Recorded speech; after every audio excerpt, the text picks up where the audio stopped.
Hello everyone, स्वागत है आप सभी का हमारे आपके अपने YouTube चैनल पर। आज के रेट में हम लोग देखने वाले हैं IPO के बारे में। राइट, IPO एक्चुअली क्या होता है, IPO एक्चुअली काम कैसे करता है और आप क्या ऐसा करें कि आप जिस IPO में सब्सक्रिप्शन लें, आप जिस IPO में अप्लाई करें और अगर IPO आपको मिल गया मतलब वो बिल्कुल परफेक्टली प्रॉफिटेबल बने। मतलब ऐसे हम किस तरीके से आइडेंटिफाई कर सकते हैं कि ये पर्टिकुलर IPO है जो 100% प्रॉफिटेबल हो सकता है, या फिर क्या पॉसिबिलिटीज है कि क्या वो 50% प्रॉफिट में जा सकता है, 30% जा सकता है या 10% जा सकता है, या वो IPO लॉस में जा सकता है। राइट, ये हम आज के डेट में इस वीडियो के अंदर कंप्लीटली जानने वाले हैं। तो अगर आप अभी तक इसके बारे में कुछ भी नहीं पता या थोड़ा बहुत जानते भी हो तो इस वीडियो को एंड तक देखिए, इससे आपको एग्जैक्टली पता चल जाएगा कि हाउ टू अप्लाई IPO, कौन से IPO के अंदर एक्चुअली अप्लाई करना सही रहेगा और कौन से IPO में अप्लाई करना ही नहीं चाहिए। ओके, तो मैं जो बताने वाला हूँ, देखो, एक होता है फंडामेंटल एनालिसिस के थ्रू लोग करते हैं। राइट, एक होता है फंडामेंटल। ओके, लाइक जैसे हम कंपनी के बारे में पूरा स्टडी करें, कंपनी के बारे में पूरा चेक करें, रीड आउट करें, कंपनी का बैलेंस शीट चेक करें, कंपनी के बारे में हम पूरा हिस्ट्री देखें। और एक तो ये क्या हो गया, इसमें आपको टाइम देना पड़ेगा। ओके, इस चीज़ के लिए आपको टाइम लगेगा और उसके लिए आपको नॉलेज भी चाहिए। करेक्ट, तो मैं जो आपको रास्ता बताने वाला हूँ वो एक तरीके से आपके लिए शॉर्टकट है, ठीक है, जिसमें आप बहुत आसानी से एक डेटा को ट्रैक करना है एंड आप 100% कंफर्म हो जाओगे कि आप इस IPO में अप्लाई करना है या नहीं करना है। राइट, तो चलिए हम लोग स्टार्ट करते हैं। अगर अभी तक आप इस चैनल को सब्सक्राइब नहीं किए हो तो इमीडिएटली सब्सक्राइब कर लीजिए। राइट, तो चलिए हम लोग स्टार्ट करते हैं। राइट, देखो, सबसे पहले हम ये देखेंगे कि IPO एक्चुअली होता क्या है। ओके, तो IPO एक्चुअली होता क्या है। देखिए, IPO के अंदर कैसे कोई कंपनी आती है, इट मीन्स, देखिए, IPO मतलब ये हो गया कि कोई भी कंपनी अभी प्राइवेट मार्केट में वर्किंग कर रही है। जैसे मान के चलो कोई भी कंपनी है जो प्राइवेट मार्केट में वर्किंग कर रहा है, मतलब वो अपना बिजनेस नॉर्मल बेसिस पे ऑलरेडी काम कर रहे हैं, बट उनको ऐसा लगता है कि वो अपने बिजनेस को एक्सपेंड करना चाहते हैं। दैट मीन्स अपने बिजनेस को और ज़्यादा आउटलेट्स ओपन करना चाहते हैं। जैसे कि मान कर चलिए एक स्वीट्स का दुकान है। राइट, जैसे कि मैं इंदौर में हूँ तो इंदौर में अपना स्वीट्स है। राइट, सो मैं एक एग्जांपल देना चाहता हूँ कि अगर कोई भी शॉप है, कोई भी दुकान है, कोई भी बिजनेसमैन है, वो क्या चाहता है, अपने बिजनेस को और ज़्यादा एक्सपेंड करना, बढ़ाना। ओके, दैट मीन्स मान के चलिए अगर इंदौर में आपका बिजनेस के 10 आउटलेट्स हैं, राइट, आप चाहते हो कि और 100 आउटलेट्स ऑल अक्रॉस इंडिया में ओपन करना। दैट मीन्स आपको उसको ओपन करने के लिए क्या चाहिए, कैपिटल। आपको किस चीज़ का नीड है, कैपिटल का नीड रहेगा। तो आप कैपिटल कहाँ से लेकर आओगे, आपको कैपिटल लेने के लिए भी बहुत सारे रास्ते हैं। आप कैपिटल को लेने के लिए आप चाहो तो आप लोन ले सकते हो, आप लोन भी ले सकते हो, आप किसी से इंटरेस्ट पे भी ले सकते हो। बट अगर आपने लोन लिया है दैट मीन्स आपको इंटरेस्ट के साथ रीपे करना पड़ेगा।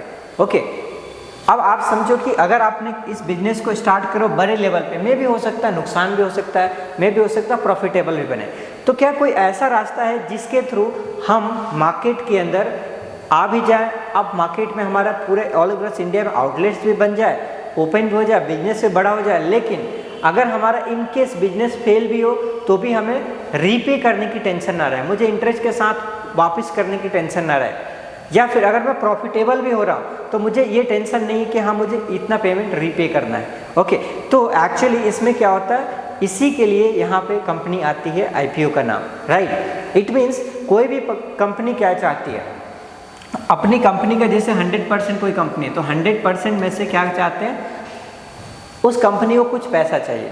फॉर एग्जाम्पल मान के चलिए 100 करोड़ की कंपनी है, 100 करोड़ में से ये कंपनी को कितना चाहिए, अगर 20%, दैट मीन्स 20 करोड़, तो ये क्या कंपनी करेगी, 20 करोड़ रुपीज मार्केट से उठा लेंगे। दैट मीन्स ये अपने 100% में से 20% अपनी कंपनी के अंदर अलग अलग शेयर होल्डर क्रिएट कर लेंगे। ओके, अब ये क्या कहते हैं, अगर हमें अब ये एक लेकर के आते हैं IPO, ठीक है। IPO मतलब initially public offering, initial public offering, पहली बार ये अपने कैपिटल में से, अपने कंपनी में से 20% क्या किया, पब्लिक के लिए ओपन कर दिया। दैट मीन्स ये क्या कर दिए, 20 करोड़ के इक्विवेलेंट में लगभग कुछ शेयर्स मार्केट में रिलीज कर दिया और लोगों को बोल दिया कि आप एक काम करो, 20 करोड़ हमारे जो फंड चाहिए, आप हमारे कंपनी में हिस्सेदार बन जाओ, पार्टनर बन जाओ और आप इसके बदले में हमें पेमेंट कर दो। दैट मीन्स अब अगर मान के चलो हमें लगता है या पब्लिक को लगता है, आपको लगता है कि यस ये कंपनी आने वाले टाइम में और ग्रो कर सकती है, इस कंपनी का ऑल अक्रॉस अगर इंडिया में आउटलेट ओपन हो रहा है या फिर ये कंपनी बिजनेस बढ़ा रही है, तो आने वाले टाइम में इस कंपनी का और बिजनेस ग्रो करेगा और ज़्यादा ऊपर जाएगी। दैट मीन्स इसके शेयर प्राइस भी ऊपर जाएंगे। अब समझिए 100% कोई अगर XYZ की कंपनी थी, ठीक है, XYZ कंपनी, इसने 100% में से 20% सिर्फ मार्केट में रिलीज किए IPO के थ्रू। अभी तक ये कंपनी स्टॉक मार्केट में लिस्टेड नहीं हुई थी। जैसे इन्होंने IPO के थ्रू 20%, दैट मीन्स इनके शेयर्स कितने मार्केट में आ जाएंगे, 20% के इक्विवेलेंट मार्केट में शेयर्स आ गए। ठीक है, अब ये IPO के थ्रू आए तो ये किस पे लिस्टेड हो जाएंगे, NSE एंड BSE, NSE और BSE पे ये क्या हो गए, लिस्टेड हो गए। ओके, एंड ये हो गया प्राइमरी मार्केट। दैट मीन्स ये प्राइमरी मार्केट में अभी क्या कर रहे थे, ये बिजनेस कर रहे थे, अभी तक ये था प्राइमरी मार्केट। ओके, इसी को बोलते हैं हम लोग प्राइमरी मार्केट, मतलब नॉर्मल मार्केट में आप ओपन ऑलरेडी काम कर रहे थे। अब जो जैसे आप NSE BSE में आप लिस्टेड हो गए, इसी को बोलते हैं हम लोग सेकेंडरी मार्केट। ओके, ये हो गया हमारा secondary market. Secondary market it means आप ऑलरेडी स्टॉक मार्केट में लिस्टेड हो चुके हो। अब आपकी कंपनी का जैसे IPO कोई कंपनी लेकर आ जाती है, मार्केट में लिस्टेड हो गई, देन क्या होता है, आप चाहो या कोई भी पर्सन चाहे अगर इस कंपनी के अंदर इन्वेस्टमेंट करना, एक शेयर खरीदना, वो डायरेक्टली क्या कर सकते हैं, खरीद सकते हैं। अब आपको एक लॉजिकल चीज़ मैं आपको यहाँ पे बताता हूँ। कंपनी के अंदर क्या कंपनी अपना 100% मार्केट में शेयर लेकर आ गई, क्या 100% शेयर होल्डर बना लिया, नहीं। शेयर होल्डर कितने हैं, ये 20%। अगर कंपनी ने डिसाइड किया कि 20% में ही मेरा काम हो जाएगा तो 20% मार्केट में रिलीज करेंगे। अगर कंपनी को ऐसा लगता है कि नहीं मुझे सिर्फ 10 करोड़ का ही फंड चाहिए, 10 करोड़ में मेरा बिजनेस स्टेबल हो जाएगा, तो कंपनी कितने के लिए बिडिंग डालेगी, कंपनी कितना फंड रेज करेगी, सिर्फ 10 करोड़। दैट मीन्स हो सकता है वो अपने पूरे कंपनी के सिर्फ 10% मार्केट में रिलीज करे शेयर्स। ओके, तो ये पॉसिबिलिटी बिल्कुल है। अब आज के डेट में कोई भी कंपनी, जिस कंपनी को फंड चाहिए, आप समझिए जब कंपनी ऑलरेडी मार्केट के अंदर लिस्टेड हो चुके हैं, ठीक है, अब कोई कंपनी ऑलरेडी मार्केट में आ गया IPO के थ्रू, ठीक है, IPO के थ्रू, तो अब ऑलरेडी इसमें कौन बन गए, जैसे मार्केट में आ गए, दैट मीन्स इसमें बन गए already share holder. Okay, share holder. Okay, that means अगर आपने शेयर खरीदा है, दैट मीन्स आप उस कंपनी के क्या बन गए, शेयर होल्डर। अब आपको सिंपल समझना है कि अगर ये कंपनी प्रॉफिट में आ रही है, दैट मीन्स इस कंपनी का बिजनेस ओवरऑल रेवेन्यू और प्रॉफिट कंटिन्यूस बेसिस पे बढ़ने लग गया, ठीक है, ईयर बाय ईयर, एक क्वार्टर बाय क्वार्टर, तो इस कंपनी के जो शेयर प्राइस होंगे, जो प्राइस शेयर का जो प्राइस होगा वो किधर जाएगा, ये भी बढ़ेगा। ओके, अगर इस कंपनी का प्रॉफिट घटने लग गया, ठीक है, कंपनी नुकसान में जाने लग गए, तो इसका शेयर प्राइस भी किधर जाएगा, डाउन साइड में जाएगा, नुकसान में होगा। इट मीन्स ये डायरेक्ट कनेक्शन रहेगा। ओके, हमेशा ये डायरेक्ट कनेक्शन रहता है। तो ये सिंपल होता है IPO के अंदर। IPO में हम लोग अगर अप्लाई करते हैं तो ये सिंपल लॉजिक होता है IPO के अंदर, जो कंपनी IPO के अंदर आती है। ओके, अब हमें ये देखना है कि हमें बेनिफिट कैसे हो सकता है, हम उस चीज़ को कैसे बेनिफिट निकाल सकते हैं, ठीक है। तो बेनिफिट कैसे होगा और बेनिफिट हमारे लिए क्या होता है, जैसे देखिए, जैसे कोई भी कंपनी, कोई भी IPO जब मार्केट में लिस्टेड होगा, तो जब पहली बार अगर मार्केट में कंपनी आ रही है, फर्स्ट टाइम, इट मीन्स क्या होगा, उसका कंपनी एक शेयर का एक प्राइस फिक्स करेगा। ओके, जैसे कंपनी ने मानकर चलिए फिक्स किया एक शेयर का प्राइस 100 रुपया, कि 100 रुपये के रेट से पर शेयर हम पर पर्सन को एक शेयर का प्राइस 100 रुपया दिया। ओके, ये फिक्स कर दिया। अब अगर मान के चलो आपके पास 15,000 है तो आप 100 रुपये के अकॉर्डिंग 1500 शेयर ले सकते हो, राइट। अगर आपके पास, मतलब आप अपने इन्वेस्टमेंट के अकॉर्डिंग इसमें अप्लाई कर सकते हो, इसमें फिक्स भी रहता है, ठीक है। तो ये IPO में सिंपल ये काम करता है। बेनिफिट हमारे लिए क्या है कि जब IPO के अंदर अगर मान के चलो कोई भी कंपनी है, IPO जब ले करके आ रही है तो एक प्राइस फिक्स कर दिया। अब जैसे 100 रुपया प्राइस फिक्स हो गया, ठीक है, ये एक प्राइस कंप्लीटली फिक्स हो गया, बट इन केस अगर ऐसा होता है कि आने वाले टाइम में लोगों को ऐसा लगने लग गया कि नहीं, ये कंपनी की वैल्यू जो है और ज़्यादा बढ़ने वाला है, ये कंपनी आने वाले टाइम में अभी 100 रुपये है, आने वाले टाइम में 500 जा सकता है। दैट मीन्स क्या होगा, सबसे ज़्यादा लोग इसमें क्या करेंगे, अप्लाई करना स्टार्ट कर देंगे। कब? आईपीओ के टाइम में ही। इट मीन्स जब आईपीओ के लिए जब एप्लीकेशन डलेगा उसी समय लोग क्या करेंगे, ज़्यादा अमाउंट के लिए लोग ये चाहेंगे कि मुझे सस्ती रेट में मिल जाए, क्योंकि ये कंपनी अच्छी आने वाले टाइम में और ज़्यादा ऊपर जा सकती है। इसके लिए क्या होगा, नंबर ऑफ सब्सक्रिप्शन ज़्यादा होगा। जैसे कि मैंने अभी बताया था कि कंपनी को चाहिए कितना, सिर्फ 20 करोड़, ठीक है, या अगर कंपनी को मान के चलो सिर्फ चाहिए 20 करोड़, 20 करोड़ की जगह अगर कंपनी के पास आ जाता है 100 करोड़, जब लोगों को लगेगा कि भैया ये कंपनी ऊपर जाएगी, दैट मीन्स सभी लोग इन्वेस्ट करेंगे। आप इन्वेस्ट करोगे, आपके जैसे बहुत सारे लोग इन्वेस्ट करेंगे, करोड़ों लोग हैं जो पब्लिक इन्वेस्ट करना चाहेंगे। और उसके साथ साथ जो बड़े प्लेयर हैं, जो एक्चुअली FII हैं, जो फॉरेन इंस्टीट्यूशनल इन्वेस्टर हैं, जो बाहर की कंपनी जो इंडिया में इन्वेस्ट करना चाहती है, जो इंडिया के म्यूचुअल फंड्स हैं, जो बैंक हैं, वो भी तो देख रहे हैं, वो भी तो यहाँ इन्वेस्ट करने का प्लान करेंगे, वो भी तो फ़ायदा निकालना चाहेंगे। दैट मीन्स ये सब लोग भी इसमें क्या करते हैं, पार्टिसिपेट करते हैं। ओके, अगर कंपनी को आप समझिए कि कंपनी को चाहिए था 20 करोड़, कंपनी के पास कितना पहुँच गया, 100 करोड़, कितने गुना हो गया, सीधा 5x। ओके, अगर मान के चलो कंपनी को तो 20 करोड़ चाहिए, ठीक है, अगर मान के चलो सीधा 100 करोड़ की जगह 1000 करोड़ हो गया तो कितना, सीधा 50x, 50 गुना सब्सक्रिप्शन होगा। इसी को बोलते हैं हम लोग क्या, सब्सक्रिप्शन रेशियो। ओके, कि कितने ज़्यादा सब्सक्रिप्शन हो रहे हैं। ओके, जितना ज़्यादा सब्सक्रिप्शन होगा उतना ज़्यादा डिमांड होगा। मतलब सिंपल सा समझिए, यहाँ पे डिमांड का गेम हो गया कि एक प्रोडक्ट है, एक प्रोडक्ट को लेने के लिए अगर एक ही पर्सन आएंगे तो उसका बहुत ज़्यादा प्राइस नहीं होगा। अगर एक प्रोडक्ट को खरीदने के लिए 100 लोग आ जाए तो भैया उसी को मिलेगा जो ज़्यादा पैसे देगा, पहली चीज़। तो उसका प्राइस क्या होगा, रॉकेट होगा, प्राइस क्या हो जाएगा, बढ़ जाएगा। ओके, तो ये सिंपल सा, अगर जितना ज़्यादा सब्सक्रिप्शन होगा उतना ज़्यादा क्या जाएगा, जब ये कंपनी प्राइस जब मार्केट में लिस्टेड होगा, जैसे जब स्टार्टिंग में अगर मान के चलो 100 रुपये से लिस्टेड हो रहा था, और अगर इसका सब्सक्रिप्शन 50 गुना, 60 गुना, 100 गुना, 200 गुना, 300 गुना हो गया, इट मीन्स क्या है, उसका डिमांड बहुत ज़्यादा है। और जब डिमांड बहुत ज़्यादा रहेगा तो जिस दिन वो मार्केट में लिस्टेड होगा उसका प्राइस डायरेक्टली 100 रुपये में नहीं होगा, हो सकता है वो डायरेक्टली 200 में लिस्टेड हो, 300 में लिस्टेड हो। यही बेनिफिट है कि लोग क्या करते हैं, इसमें अप्लाई करते हैं। इसीलिए लोग चाहते हैं कि ये 100 रुपये वाला जो प्राइस है ना, क्या हो जाए, हमें मिले, ताकि हम इसमें एडवांटेज उठा सकें। ये इसीलिए लोग चाहते हैं कि 100 रुपये वाला अगर मान के चलो 200 रुपये पहुँच गया, मतलब 100% का प्रॉफिट, 100 डबल हो गया सीधा। ओके, अगर किसी ने 1 लाख इन्वेस्टमेंट किया, अगर उसको 1 लाख के अकॉर्डिंग मिल गया, मतलब उसको 2 लाख का फायदा, टोटल 2 लाख हो गया। ओके, मतलब 1 लाख का कंप्लीटली उसको बेनिफिट हो गया।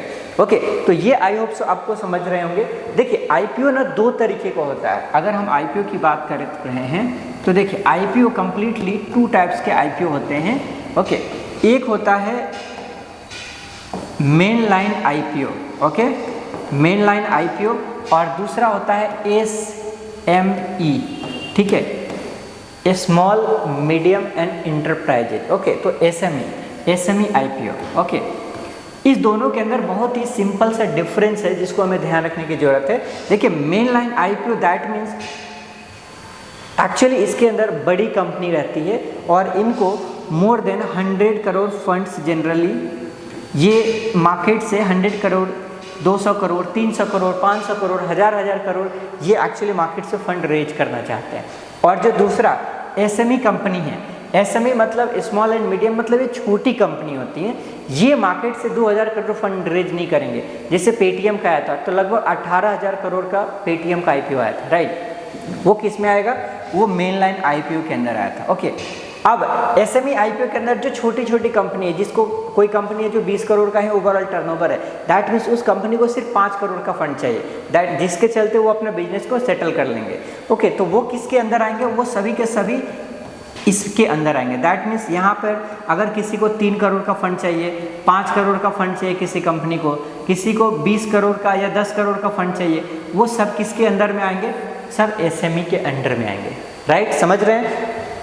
अब एसएमई के अंदर क्या होता है, अगर कोई कंपनी के अंदर कोई छोटी कंपनी, अगर उस कंपनी के अंदर ग्रोथ दिख रहा है तो बड़े इन्वेस्टर यहाँ पे बहुत इजीली और ज़्यादा अट्रैक्टिव और ज़्यादा इन्वेस्टमेंट करते हैं। तो इजीली आप समझो, यहाँ पर अगर मेन लाइन आईपीओ 1000 करोड़ का है, मतलब इस कंपनी को 1000 करोड़ चाहिए, दैट मीन्स इसमें 10x सब्सक्रिप्शन होगा, राइट। 10 गुना सब्सक्रिप्शन करना यहाँ पे टफ है। लेकिन अगर यहाँ पे कंपनी को सिर्फ मान के चलो 2 करोड़ ही चाहिए, मतलब 10x सब्सक्रिप्शन कितने में हो जाएगा, 10x मतलब 20 करोड़ इस कंपनी के पास अगर फंड आने लग गया, दैट मीन्स 10 गुना सब्सक्रिप्शन हो गया, ओके। और अगर समझ लो कि गलती से अगर यहाँ पे किसी भी वजह से अगर 100 करोड़ का फंड, मतलब अगर लोगों ने सब्सक्रिप्शन बढ़ाने के लिए 100 करोड़ का फंड आ गया, दैट मीन्स डायरेक्टली यहाँ पे कितना x का सब्सक्रिप्शन हो गया, 100 गुना का, ठीक है, सॉरी 50 गुना का सब्सक्रिप्शन हो गया। बट अगर वही मान के चलो 200 करोड़ का फंडिंग आया, दैट मीन्स यहाँ पे कितना हो जाएगा, सिंपली 100 टाइम्स का सब्सक्रिप्शन हो गया, 100 गुना का सब्सक्रिप्शन। इसीलिए स्मॉल एंड एसएमई के अंदर ईजी है सब्सक्रिप्शन टाइम्स बढ़ाना, ओके। यहाँ पे इजीली सब्सक्रिप्शन बहुत ज़्यादा हो जाते हैं, और वही मेन लाइन आईपीओ के अंदर जो सब्सक्रिप्शन होते हैं यहाँ पर टफ होता है, ओके। तो आप कंपैरिजन अगर आप करोगे तो एसएमई आईपीओ में ज़्यादा सब्सक्रिप्शन होते हैं, इसके अंदर कम सब्सक्रिप्शन होते हैं, बट ओवरऑल फंड कहाँ पर रेज हो रहा है ज़्यादा, यहाँ पर ज़्यादा, तो यहाँ पर सब्सक्रिप्शन काउंट बढ़ाना ज़्यादा ईजी है इससे कंपैरिजन में, ओके। अब मैं आपको बताता हूँ एसएमई आईपीओ के अंदर बहुत इजी बेसिस पे 100 गुना, 200 गुना, 300 गुना, 500 गुना सब्सक्रिप्शन हो जाता, 500 टाइम्स, ओके। यहाँ पर आप देखोगे मेन लाइन आईपीओ में, तो यहाँ पर आपका जाता है 50x, 50 गुना, 100 गुना, यहाँ पर भी जाएगा। लेकिन इसके कंपैरिजन में जब इधर कंपैरिजन करेंगे एसएमई के अंदर, तो एसएमई में क्या होगा, नंबर ऑफ सब्सक्रिप्शन टाइम्स बहुत ज़्यादा होगा। अब समझो, डिमांड जितना ज़्यादा उतना ज़्यादा प्राइस, दैट मीन्स जिसका डिमांड बहुत ज़्यादा होगा, ठीक है, डिमांड अगर जिसका सब्सक्रिप्शन ज़्यादा हुआ उसी के डायरेक्टली प्रोपोर्शनल हो गया क्या, share price, okay. That means आप समझिए कि शेयर का प्राइस किसके ऊपर डिपेंड करेगा, अगर डिमांड बहुत ज़्यादा बढ़ गया, ठीक है, अगर डिमांड बहुत ज़्यादा बढ़ा तो शेयर प्राइस बढ़ जाएगा। अगर मान के चलो सब्सक्रिप्शन ही नहीं है, सिर्फ सब्सक्रिप्शन ही सिर्फ 1 टाइम्स का हुआ, तो डिमांड कहाँ हुआ, जितने लोग अप्लाई किए सबको मिल जाएगा, चाहे वो फर्स्ट डे अप्लाई करे चाहे वो लास्ट डे अप्लाई करे, राइट। बट अगर मान लो डिमांड ही नहीं आया, डिमांड अगर डाउन हो गया, 10 गुना भी नहीं सब्सक्रिप्शन है, 2 गुना भी सब्सक्रिप्शन नहीं हुआ, मतलब बड़े प्लेयर को भी नहीं लग रहा है कि इसके अंदर फ़ायदा होने वाला है, तो वो क्या होगा, उसका शेयर प्राइस डाउन होगा। जब ओपनिंग होगा ना, जिस दिन लिस्टेड होगा उसी दिन वो डायरेक्टली डाउन साइड में ही ओपन होगा, ओके। तो ये सिंपल सा ध्यान रखने की चीज़ है।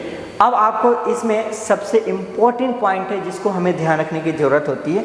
अब मैं आपको प्रॉपर्ली ये साइट पे भी ओपन करके दिखाऊंगा ताकि आपको इजीली समझ में आ जाए। आप समझो कि बिग मनी किसके पास है, बिग पैसा किसके पास है, ज़्यादा पैसा किसके पास है, किसके पास है, आपको पता है, म्यूचुअल फंड्स, ठीक है। जो हम लोग SIP करते हैं, ये पैसा कहाँ जाता है, म्यूचुअल फंड के एक जगह गया, और ये म्यूचुअल फंड क्या करते हैं, ये डिसाइड करते हैं कि उस पैसे को एक्चुअली लगाना कहाँ पर है, तो ये कहाँ पर डालते हैं, स्टॉक्स में डालते हैं, ओके। तो म्यूचुअल फंड के पास है, ठीक है, DIA मतलब डोमेस्टिक इन्वेस्टर के पास है, FII, ठीक है, जो फॉरेन बाहर के जो बड़े प्लेयर हैं, बाहर के म्यूचुअल फंड है फॉरेन के, जैसे US के हो गया, फिर किसी भी कंट्री के हो गए, वो क्या करते हैं, FII भी हमारे यहाँ क्या करते हैं, आकर के इन्वेस्टमेंट करते हैं। एक हो गया एंकर इन्वेस्टमेंट, जैसे आप लोग शार्क टैंक देखते हैं, वहाँ पे जो इन्वेस्टर है वो लोग भी क्या करते हैं, इन्वेस्ट करते हैं, तो एंकर इन्वेस्टर के लिए भी यहाँ पे कैटेगरी फिक्स किया जाता है,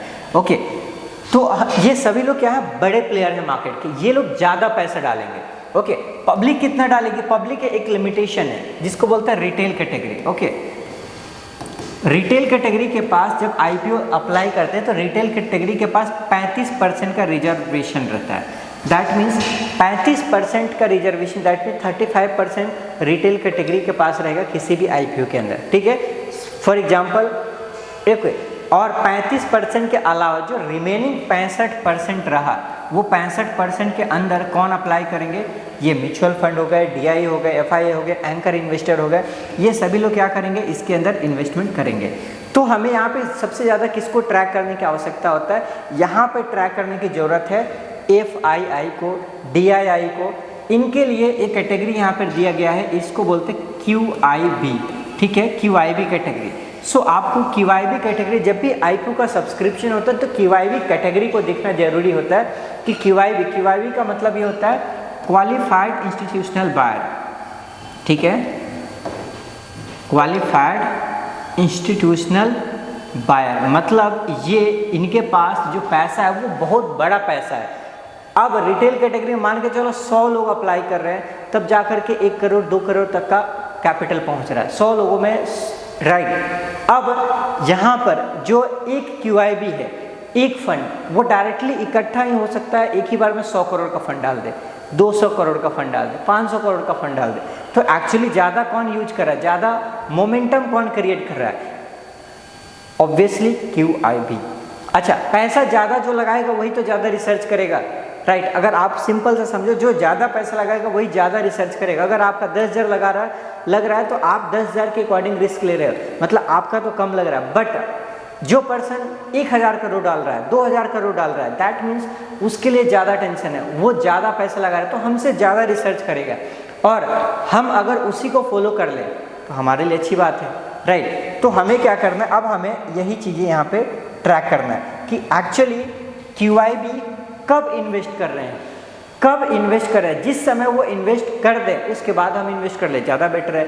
उनके साथ साथ हम भी आगे आगे चलेंगे, ओके। तो ये समझ में। अब चलिए मैं आपको बताता हूँ कि कैसे हमें क्या देखने की एग्जैक्टली ज़रूरत है, जिसके चलते आप डायरेक्टली IPO को देखते से ही आप डायरेक्टली बता दोगे कि यस मुझे अप्लाई करना चाहिए या नहीं करना चाहिए, ओके। तो चलिए मैं यहाँ पर आपको स्क्रीन पे शो करता हूँ, ओके, जिसके चलते आप डायरेक्टली बेसिस पे आप बता पाओगे कि यस IPO में आपको अप्लाई करना है या नहीं करना है, या करना भी है तो क्यों करना है, ओके। कितने गुना सब्सक्रिप्शन हुआ, ये डेटा हम सभी ट्रैक कर पाएंगे, ओके।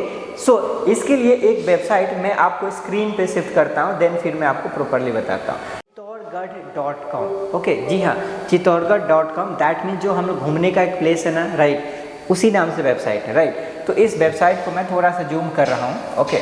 अगर आप देखोगे तो यहाँ पर आ जाएगा चित्तौड़गढ़.com। इसमें देखो एक IPO आ गया और एक आ गया मेन लाइन IPO, ओके। दोनों IPO हम लोग यहाँ पे ट्रैक करेंगे, ओके। एक हो गया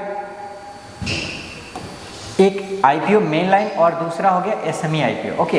ये चित्तौड़गढ़ की वेबसाइट का आप बहुत अच्छे से इसको ट्रैकिंग कर सकते हैं, ओके। सो चलिए मैं इसमें आपको स्टेप बाय स्टेप बताता हूँ एक बार कि डायरेक्टली बेसिस पे आप SME IPO हो गया या मेन लाइन IPO होगा। जैसे आप मेन लाइन IPO के ऊपर क्लिक करोगे तो देखो आपको करंट मेन लाइन, मतलब जो अभी IPO चल रहा है, ओके। अब यहाँ पे आ गया performance tracker, okay. Performance tracker पे जैसे आप क्लिक करोगे तो आपको दिख जाएगा यहाँ पे हर एक IPO, ओके। आपको सभी IPO दिख जाएगा कि कौन कौन सा अभी IPO ऑलरेडी आया हुआ है। अभी जैसे देखिए अभी के टाइम में यहाँ पे रिसेंट में जो एक IPO आया हुआ है ये ऑलरेडी मार्केट में लिस्टेड हो चुका है, ओके। इस IPO का नाम है सन स्टार IPO, फर्स्ट वाला। इसने 95 रुपये से जब मार्केट में फर्स्ट टाइम लिस्टेड हो रहा था, 95 रुपये से लिस्टेड हो रहा था, और डायरेक्टली जब ओपन हुआ, जिस दिन मार्केट में लिस्टिंग हुआ, ओके, वो कितने से हुआ, सीधा 115 रुपये से, मतलब लगभग 21% का गेन एक सिंगल IPO में मिल गया। इसका पूरा प्रोसेस कितना होता है, हार्डली 2 सप्ताह के अंदर। एक अगर हम दूसरा IPO देखें तो देखो इसमें दिया है 36% का रिटर्न, ठीक है। बंसल IPO, बंसल, इसका अगर हम उस पर क्लिक करेंगे जैसे आप IPO डिटेल पे, तो देखो आपको मैं थोड़ा सा इसको जूम करके बता रहा हूँ, ओके। अब जैसे देखिए ये बंसल IPO था, ओके। बंसल IPO के अंदर इसके बारे में आपको पूरा बंसल IPO क्या करता है, किसी भी कंपनी के बारे में आप चेक करोगे तो इसका पूरा डिटेल यहाँ पर दिख जाएगा। उसके बाद अभी इसका प्राइस कितना चल रहा है, लगभग 350, 357 प्राइस चल रहा है। अब हम लोग देखते हैं कि मार्केट में ये लिस्टेड किस रेट से हुआ था।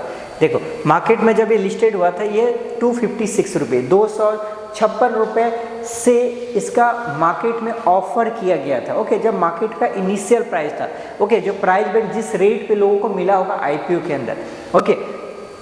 अब अगर इसके अंदर हम डेट देखेंगे कि किस टाइम में इसका कौन सा डेट था जिसमें हम अप्लाई कर सकते थे, ओके। अब देखो इसमें एक मैं पॉइंट और बताता हूँ, जैसा कि मैंने बताया था आईपीओ का एक डेट आ जाएगा कि किस डेट से किस डेट तक, जिसे 3 जुलाई से 5 जुलाई तक ये अप्लाई करने का इसका टाइम ड्यूरेशन था। ओके, मैं और थोड़ा सा जूम कर दिया आपको। ओके, उसके बाद ये मार्केट में लिस्टेड कब होगा ये भी आपको पता चल गया। 10 तारीख को ये लिस्टेड हुआ, इसका फेस वैल्यू 5 रुपये का था। ओके, प्राइस बैंड 243 से 256 रुपये में, इसी जोन में ये लिस्टेड होने वाला था। उसके बाद लॉट साइज, देखो आईपीओ जब भी पहली बार मार्केट में लिस्टेड होगा ना, वो एक शेयर आपको कभी नहीं मिलेगा। ओके, इसका एक शेयर कभी भी नहीं मिल सकता, इसमें हमेशा एक बंच ऑफ शेयर्स मिलते हैं। मेन लाइन आईपीओ, इसलिए इसका बंच ऑफ शेयर्स आपको हमेशा बंच ऑफ शेयर, चाहे एसएमई आईपीओ चाहे वो मेन लाइन आईपीओ। बट अब इसमें क्या 58 शेयर। एक चीज़ ध्यान रखिएगा, मेन लाइन आईपीओ में मैक्सिमम एक लॉट का इन्वेस्टमेंट, इसको लॉट बोलते हैं राइट, एक लॉट का जो इन्वेस्टमेंट है वो जाएगा 15,000 तक, मतलब 14,900 भी हो सकता है, 15,000 के नीचे रहेगा राइट। तो आप देखो अब इस कंपनी का टोटल इशू साइज क्या है, कितना नंबर ऑफ शेयर मार्केट में इसने इशू किया है, ये यहाँ पर दिखा दिया राइट। दैट मीन्स 745 करोड़ का इसने मार्केट में शेयर निकाला। 745 करोड़ दैट मीन्स ये कंपनी मार्केट से ऑफर कर रही है, मतलब रेज कर रही है राइट। ये कहाँ पे लिस्टेड होगा, एनएसए बीएसई में, शेयर होल्डिंग पैटर्न, ये सारी चीज़ आपको यहाँ पर आ गया है। अब अगर हम इसमें देखते हैं कि किस डेट में लिस्टेड होने वाला है, क्या सारे प्राइस बैंड है, वो आप यहाँ पर देखिए। ओके, इस डेट में यहाँ पे प्रॉपरली उसका एक टेंटेटिव शेड्यूल आ जाता है। ओके, ये किस डेट में लिस्टेड होगा, आप जिससे देखो आईपीओ ओपनिंग और क्लोजिंग डेट, मतलब किस डेट से ओपन होगा, किस डेट तक आप अप्लाई कर सकते हो, ये आ गया। बेसिक अलॉटमेंट डेट आ गई, ये सभी चीज़ आ गया, किस डेट में मार्केट में अगर आपको मिल गया, अगर आपने आईपीओ अप्लाई किया और आपको वो आईपीओ सब्सक्रिप्शन में मिल गया, तब आपको उसका शेयर आपके अकाउंट में आ जाएगा, और नहीं मिला तो वो पैसा आपका रिफंड हो जाता है। ओके, अब देखो एक लॉट पे मैक्सिमम, मैंने बताया था ना, मैक्सिमम आप 15,000 तक इन्वेस्टमेंट कर सकते हो एक लॉट पे। तो रिटेल कैटेगरी में, ये रिटेल कैटेगरी के लिए, दैट मीन्स रिटेल कैटेगरी का एक लिमिट होता है, मैक्सिमम आप 2 लाख तक ही इन्वेस्टमेंट कर सकते हो। आप देखो यहाँ पे मैक्सिमम 2 लाख तक, लाइक 193, 1,93,000 तक आप अप्रोक्स आप इन्वेस्टमेंट इसमें जा रहे हैं। अब जैसे एक लॉट बढ़ेगा, अगर आप इसमें कितना 13 लॉट मैक्सिमम कर सकते, दैट मीन जैसे अगर 14वां लॉट लोगे, 14 लॉट होगा 14 लॉट, ये डायरेक्टली 2 लाख क्रॉस हो जाएगा, इसीलिए आप उतना नहीं कर सकते। ओके, एचएनए कैटेगरी में ये क्या होता है, 2 लाख या 2 लाख से ज़्यादा हम इन्वेस्टमेंट वो कर सकते हैं। ओके, इसमें ये सारी चीज़ें आपको मिल गया। जो सबसे इम्पॉर्टेंट है जिसको हमें ट्रैक करने की ज़रूरत है, वो क्या है, सब्सक्रिप्शन। हम लोग बात कर रहे थे ना सब्सक्रिप्शन, देखो अब यहाँ पर बात करते हैं हम लोग सब्सक्रिप्शन का। ओके, तो चलिए हम सब्सक्रिप्शन पे क्लिक करते हैं। सब्सक्रिप्शन पे जैसे क्लिक किया, देखिए एक तो आईपीओ आप नॉर्मली आप पूरा सेलेक्ट कर ही सकते हो, देख सकते हो, रीड आउट कर सकते हो, बट जैसे हम सब्सक्रिप्शन के ऊपर क्लिक करते हैं, यहाँ पर देखो पूरा डिटेल आ जाता है। ओके, कि किस कैटेगरी को कितना कितना शेयर्स दिए गए थे, अलॉट किए गए थे, कितना अलॉटमेंट में उनको मिलना चाहिए था। ओके, तो ये आपको पूरा का पूरा यहाँ पर दिखेगा। सो चलो यहाँ पर मैं इसको थोड़ा सा जूम कर रहा हूँ एंड आपको फिर शो करता हूँ। अभी यहाँ पर देखिए, अब आपके सामने ये पूरा डिटेल यहाँ पे शो हो रहा है। ओवरऑल सब्सक्रिप्शन टाइम्स, इसके अंदर अगर आप देखेंगे ओवरऑल जो सब्सक्रिप्शन टाइम्स है राइट, कंप्लीटली जो सब्सक्रिप्शन टाइम्स है वो है 62.7 राइट, ऑलमोस्ट 63 मान लो, मतलब लगभग कितना 63 गुना सब्सक्रिप्शन हुआ था। मतलब एक लॉट को लेने के लिए 62 लॉट्स, ऑलमोस्ट 62 लॉट्स अप्लाई किए गए। मतलब इसमें कंपटीशन ज़्यादा है, डिमांड ज़्यादा है, दैट मीन्स प्राइस क्या एक्सपेक्टेड है, प्राइस ऊपर में ओपन होना चाहिए, और ये ओपन ऊपर में हुआ। अब देखो जो मैं बात कर रहा था, किसकी बात कर रहा था, QIB नॉन इंस्टीट्यूशनल बायर, जो बड़े प्लेयर हैं। ओके, और रिटेल कैटेगरी में देखो सिर्फ 14 टाइम्स का सब्सक्रिप्शन हुआ, बाकी इनके अंदर में सब्सक्रिप्शन क्या हुआ, ज़्यादा हुआ। तो एक्चुअली हमें किसको ट्रैक करना है, QIB कैटेगरी को ही ट्रैक करना है। समझ पा रहे हैं? ओके, आई होप सो आपको ये पॉइंट यहाँ पे क्लियर हुआ राइट। अब चलिए मैं आगे बढ़ाता हूँ। मैं आपको ये हमने देखा 3 दिन का इसका पूरा डे बाई डे था। अब डे बाई डे में हम देखते हैं कि डे बाई डे जो 3 दिन का सब्सक्रिप्शन का डेट था, सबसे ज़्यादा बड़े प्लेयर किस दिन में आए। अब देखो सबसे ज़्यादा अगर हम बड़े प्लेयर की बात करेंगे तो देखो 3 दिन के अंदर सबसे ज़्यादा जो सब्सक्रिप्शन हुआ वो हुआ लास्ट डे। ओके, आप QIB कैटेगरी देखो, यहाँ पर QIB कैटेगरी यहाँ पर है, qualified institutional buyer, that means mutual fund, FII, DI सभी इसी में है। ओके, तो फर्स्ट डे 0.01%, मतलब नहीं के बराबर। सेकेंड डे 0.1%, नहीं के बराबर।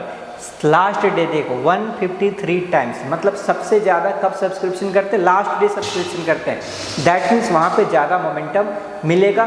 दैट मीन्स अब आप बताओ, आपको लगता है कि नहीं पहले अप्लाई कर दो, नहीं तो नहीं मिलेगा। भाई पहले बाद में कुछ नहीं होता है। अगर आपको अप्लाई करना है, आप चाहते हो कि आपको 100% प्रॉफिटेबल ही मिले, तो आप ये डेटा देखो। अगर बड़े प्लेयर अप्लाई नहीं करेंगे तो आपको तो मिल ही जाएगा, ओके, बट वो लॉस में जाएगा। तो इसलिए अच्छा है हम चेक करके कंफर्म करके फिर अप्लाई करें ताकि वो प्रॉफिटेबल रहे।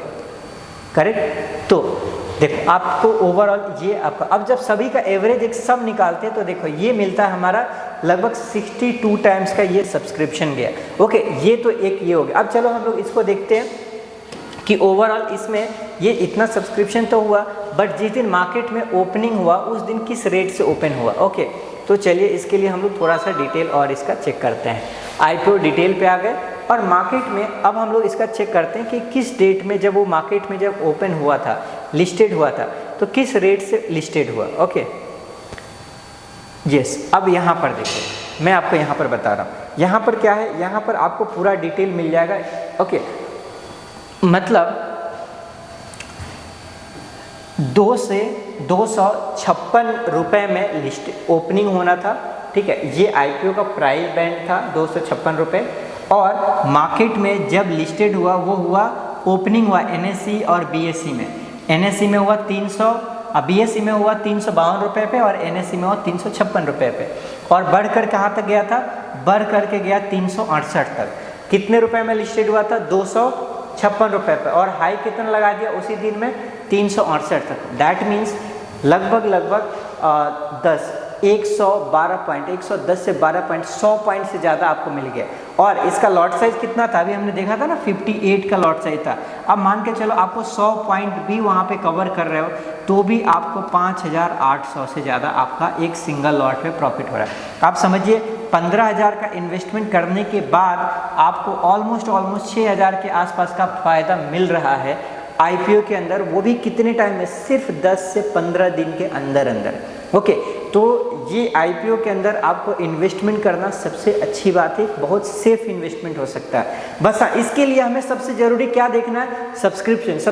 सब्सक्रिप्शन कितना होना चाहिए, एटलीस्ट 50 से ज़्यादा। ओके, सो अगर आपको कोई भी पूछे कि भैया आपको सब्सक्रिप्शन मिनिमम साइट से मुझे कितना देखना है, तो एक चीज़ ध्यान रखना, 50x से ज़्यादा अगर सब्सक्रिप्शन है तो आप उसमें अप्लाई करो। ओके, ये मैं किसकी बात कर रहा हूँ, मेन लाइन आईपीओ की बात कर रहा हूँ। 50 टाइम्स से ज़्यादा अगर सब्सक्रिप्शन हो तो बिल्कुल आप अप्लाई करो। हाँ, ये हो सकता है वो 20% आपको रिटर्न दे दे, हो सकता है 40% रिटर्न दे दे, हो सकता है 100% का रिटर्न दे दे, बट अगर मानकर चलो सब्सक्रिप्शन 200 टाइम्स हो गया, 300 टाइम्स हो गया, तो ये बिल्कुल कंफर्म लेकर चलना कि उसकी डबल होने की पॉसिबिलिटी सबसे ज़्यादा है। ओके, अगर 200 टाइम्स का सब्सक्रिप्शन हो गया, 300 टाइम्स का सब्सक्रिप्शन हो गया, ओके, तो डायरेक्टली बेसिस पे आप क्या करना, बिल्कुल आप उसमें अप्लाई करना। क्यों, क्योंकि उसके अंदर बहुत बड़े प्लेयर जो है वो बिल्कुल इंटरेस्टेड है बाइंग करने के लिए। दैट मीन्स वो अपर लेवल पे क्या होगा, लिस्टेड होगा। समझ पा रहे हैं? आई होप सो आपको ये वीडियो पूरा क्लियर हो गया होगा। तो हमने जो डिस्कस किया वो डिस्कस किया कि कैसे आईपीओ में अप्लाई कर सकते हैं, क्यों अप्लाई करना चाहिए, क्या एक्चुअली आईपीओ होता है, उन सारी चीज़ों को हमने इसमें कवर किया है। आई होप सो आपको कंप्लीटली ये चीज़ें क्लियर हो गया होगा। तो मैं नेक्स्ट वीडियो आपको लिए लेकर आऊँगा जिसमें मैं बताऊँगा एक्चुअली एसएमई जो आईपीओ है उसमें कैसे छोटे से इन्वेस्टमेंट करके और छोटे छोटे जो कंपनी होते हैं उसको कैसे बड़े इन्वेस्टमेंट में कन्वर्ट कर देते हैं, और वहाँ पर एक्चुअली इससे ज़्यादा फायदा वहाँ पे होता है, उसमें इन्वेस्टमेंट भी ज़्यादा लगता है, प्रॉफिट भी ज़्यादा मिलता है। तो चलिए, अगर आपने चैनल को सब्सक्रिप्शन नहीं किया इमीडिएटली सब्सक्राइब कर लिए ताकि अगले वीडियो में हम मिले और अगले वीडियो आपको प्रॉपरली नॉलेजेबल रहे। राइट, सो चलिए, thank you so much and धन्यवाद।